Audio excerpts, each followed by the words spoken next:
Sesame Street, Yes. once I got the bug for making puppets and stuff, then, Muppets Tonight ended, and I went back to catering and working at the YMCA and painting windows and just being a struggling artist, because that was like, okay, that was Brigadoon. That was awesome. And now it's over. Now I have to figure out how to pay rent. Right. So then I went back to doing performances and putting together shows for kids. And then I got hired to do Search for Signs of Intelligent Life, Lily Tomlin's show in Florida as an actress. And while I was down there, they were having auditions for Dr. Seuss, and they called me and said, would you like to audition for Dr. Seuss? We'll fly you to New York. And I'm like, sure. And I was like, I'm not going to get it, but I've never been to New York except for when I was for one day one time. So I thought, I'll go to New York. Yeah. They'll never hire me. I went to New York, and they ended up hiring me. I'm like, oh, no. So then I ended up living with my friend's parents, Pops and Golda Mom, and worked on Dr. Seuss, and that's when I met Marty and Pam and Tim Lagasse. Tim and I played more the Elephant Bird. Kathy Mullen, who used to be Morton, wanted to direct more, and so they needed somebody to take her characters, which was also nerve-wracking, taking somebody who's your absolute hero, right, and having them direct you to their character. Like, how many situations where I throw up are there going to be? So I guess that if I had like a piece of wisdom to add to people, is no matter what your situation may be, always remember your joy and always come from the heart. I mean, just always know that you're there genuinely because you love what you're doing, and just be focused and be respectful, and know that, of course, you're going to make a ton of mistakes, but if you just focus on the heart, then you're going to be fine. And I know that sounds really corny, but it works for me. Doesn't sound corny. It sounds real. Thanks. And then from that, I went on to really developing and doing more characters. And then I created a show called Madame Garbanzo's Wahoo Wagon that had puppets and weirdness in it. And someone from the Disney company came and saw it and asked me to pitch a show idea based on that premise to Disney. Wow. But they said they didn't want me as a character. They wanted all my characters. Because I did the whole character as me as a gypsy. So I wrote a show called The Wahoo Wagon, and it was me. It was kind of like people called it Pee Wee Herman meets Tracy Ullman, with puppets and everything in it. Which short-lived. It ran for 6 months at the El Capitan Theater.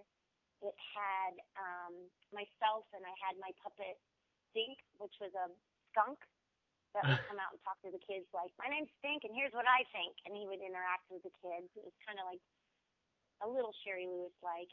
But I'm more Madam. I would say if Lamb Chop and Madam had a baby, it would be Lolly. But the show was awesome. It had Flip, Flop, and Fly. Flip was an Alaskan Husky. The puppets were like operated where you stood behind them. Oh, that's great. Flip was an Alaskan Husky. Flop was a Rottweiler, and Fly was a fox modeled after Amelia Earhart. Flip was modeled after Lauren Bacall, and Flop was modeled after Pearl Bailey. And they sang Andrew Sisters Harmony behind me, and they rode in the back of my 59 Cadillac convertible that pulled an Airstream trailer. Like, it was awesome. Like, the whole thing, the reason when I wrote it is because I wanted those things, and I thought the Disney company could buy them. But it ended up just being a big wooden cutout that we opened up. I had 2 rocket scientist squirrels, Fuzz and Wuzz, that were little preteens that could make whatever I thought of come to life in 3D. So they made this drawing I did called Chicky Bat, which is this walk-around character puppet. It has a dragon. It had bat wings. It had one arm with leopard skin. The other was zebra stripes. It had poodle fur legs. It had, like, bowling shoes, a fishtail, a turtle belly, a unicorn horn. He was gorgeous. His name was Chicky Bat. Wow. And then I had a raccoon puppet with Mr. Steve. So it was a great show. Nobody saw it. Probably like 50 people. Wow. But it ran for amazing. it was really awesome. I'd written a television treatment, a radio show, animated series, all kinds of things to go with it. But, I was young and new, and I didn't realize the contract. I thought the rights would come back to me, but they didn't. Right. But that's okay. I learned a lot, and also too, was very, I'm really, people always have these war rooms, but I'm really grateful that Disney gave me an opportunity that, I wasn't on television. I was just an artist, and, Kevin Frawley says, Dick Cook is looking for this thing that this Saturday morning show, and he goes, I really think you have what it takes. So, he took a huge chance on me, and I got to see my characters that I'd drawn come to life. Yeah. And interact with people and sing. And so it really delighted audiences, and people say, oh, but it didn't go further. I said, you know what? For me, it was a success. And I think people confuse success with television. Yeah. It's like just because it didn't get a television series or any of those things, for me as somebody who wasn't on television, didn't know anybody in the business, had only performed in regional theater, to get something, and this is way before Avenue Q. Right. To get people performing and singing with puppets. I was the only one that you could see with my puppets, but it was a huge, and it was at the El Capitan Theater across from Grand. That was huge. Yeah, that's amazing.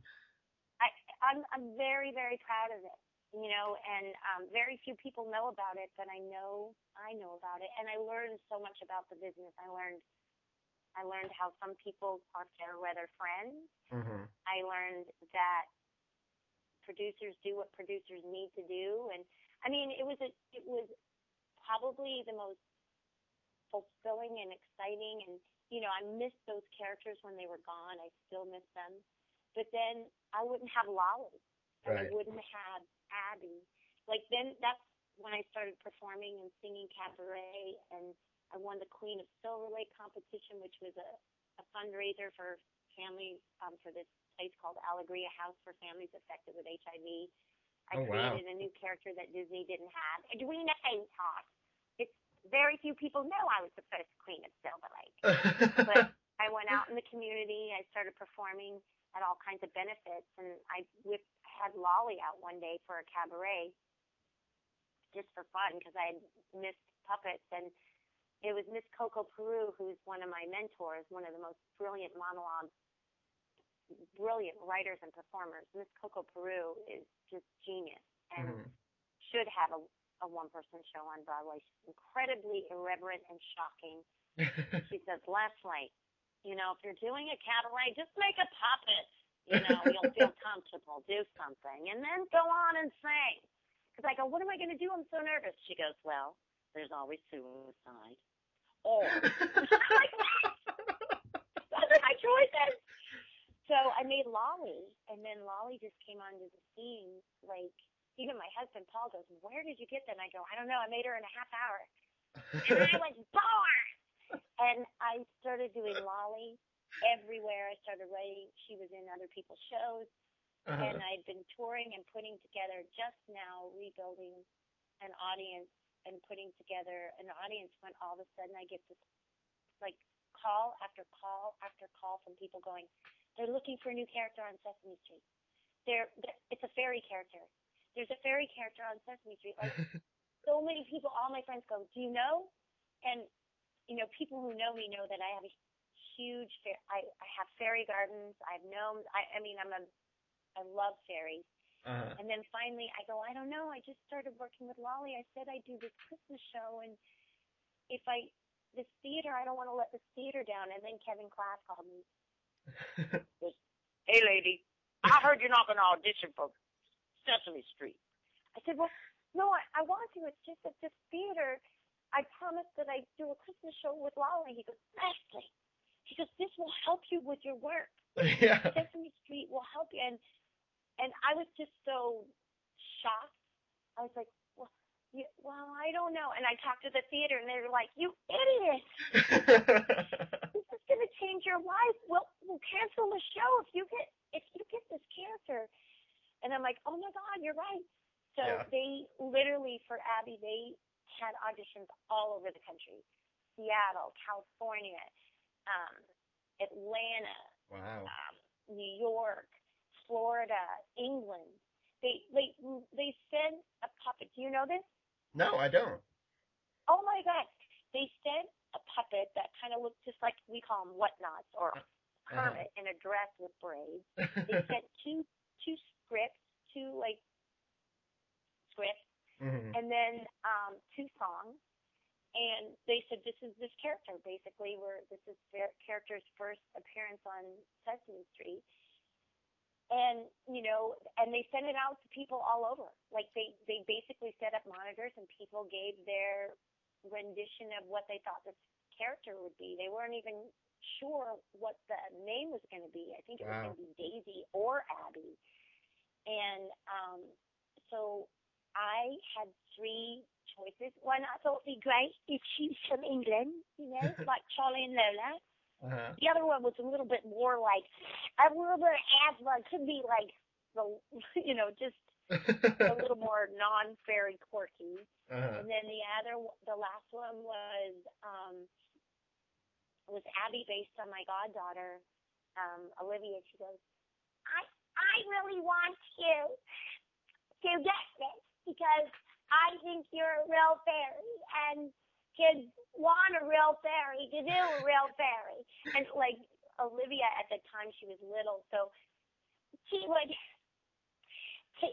take time in between sentences, and so ultimately, out of all those cattle call, they called back 5 people, and then that day I remember getting up, and I had Lolly with me, and I went to the dog park, and I pet every single dog I could, because I'm a huge dog person. I'm like, touch my hand, give me puppy power. And then Cheryl Blaylock said, Leslie, why don't you come visit me in the garden? I said, I can't, I'm so hyper.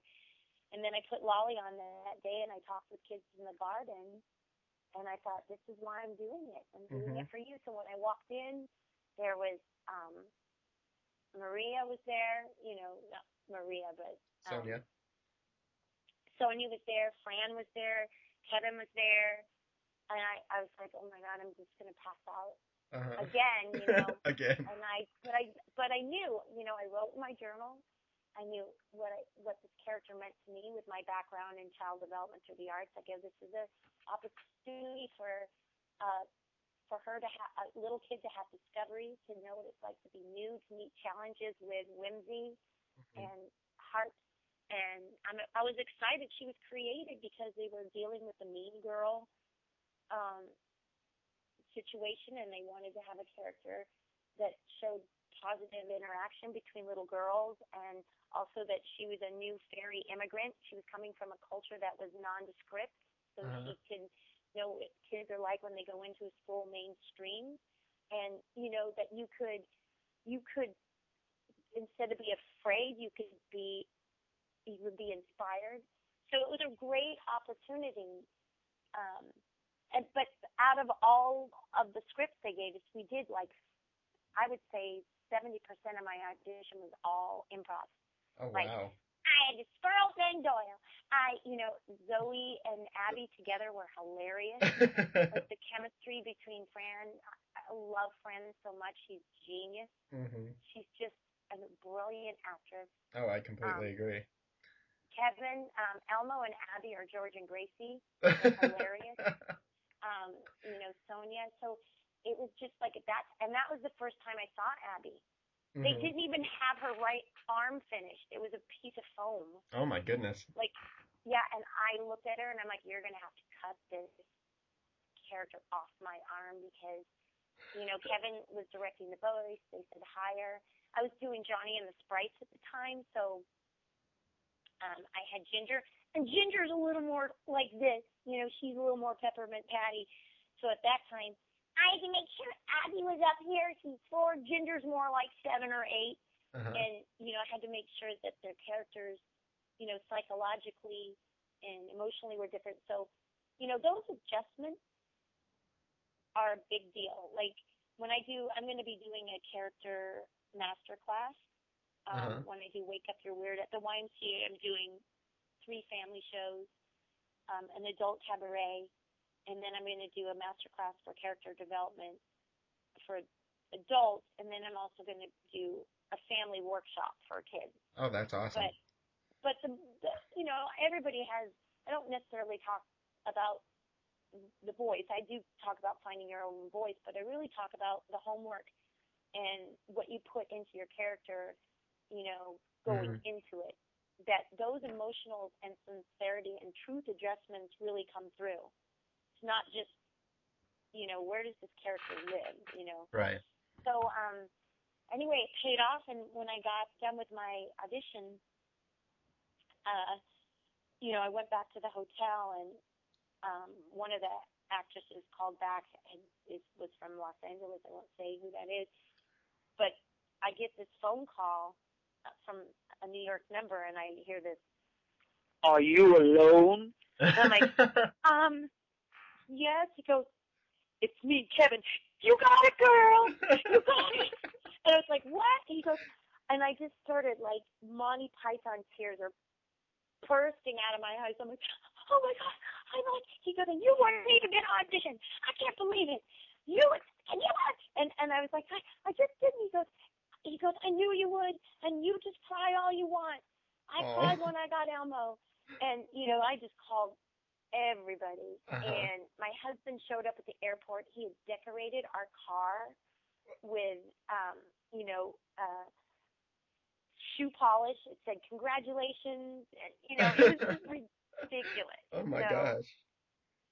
So from that point on, I know I've talked a lot, but from that point on, I'd been on Sesame Street. Kevin had called me to be Cookie Monster's mom in a pilot they were doing called Sesame Beginnings, which later became Cookie Monster's grandma. And Ricky Boyd did it. Ricky and I did Animal Jam together, which is on Animal Planet, which was awesome. That was boot camp for me. That's where I really honed my puppeteering skills. We did 30 episodes in 6 weeks. Wow. Yeah, we did 30 pages a day. We did 2 songs in each episode, and we did live interaction with kids. Wow. Yeah, it was insane. It was the most insane. We were fierce. But not only were we deformed physically after that, we shot in Florida, but we were amazing, because we were totally working on stuff. That's awesome. So there's that. But so I was Prairie Dawn's mom in Sesame Beginnings later, before the whole Sesame Street thing. That's where Kevin got to know me a little. He said, "No, you be Prairie Dawn's mom." I actually used Miss Coco's voice for that. Oh my gosh! But I also was in a sketch comedy group with Josh Gad, and Josh Gad is on Broadway right now in Book of Mormon. Oh, okay. And yeah, his wife Ida does scenes at the Actors Lounge with Lolly. Oh, wow. Lolly is one of the founders of the Actors Lounge in Los Angeles. It's hilarious. It's a place where actors go to work out, and Josh's wife Ida and Lolly are scene partners. Like they did Agnes of God together. We've done a montage for what is it? Avatar. We did. Lolly's done Dirty Dancing. I mean, it's hilarious. Lolly has a whole nother life. Lolly's really bitter and jealous of Abby, just so you know. Right. But Lolly's like, "Well, I'm theater. I don't care about your Emmy." This is a funny story. We were on the red carpet, and it was like I was so shocked that I was nominated for an Emmy, and my friend Mama Worthy helped me, with a dress. He works for Bob Mackey, and my friends made dragonflies for my hair. It was like that red carpet. I looked like a float. You know, I was so magical. And I was on the red carpet, and my friend who made the things for my hair, he dropped by the Dragonflies. He brought a little present for Lolly. He goes, I know this is a hard time of night. This is hard for Lolly, so here's some pink monkeys. Lolly runs the Pink Monkey Rescue Shelter. So we are literally on the red carpet. I have Abby on, and one of the photographers yells, "Where's Lolly?" What? And Abby says, "She hates me." It's just like, but I like her. And that was it. It just came out, and Kevin looks at me like, "What are you doing?" I'm like, I don't know. It just came out. That's fantastic. That's fantastic. It wasn't your fault. It was Abby's. But Abby, the way Abby loves everyone. She loves Lolly. Mm-hmm. Lolly is just flawed, and that's what makes her so special.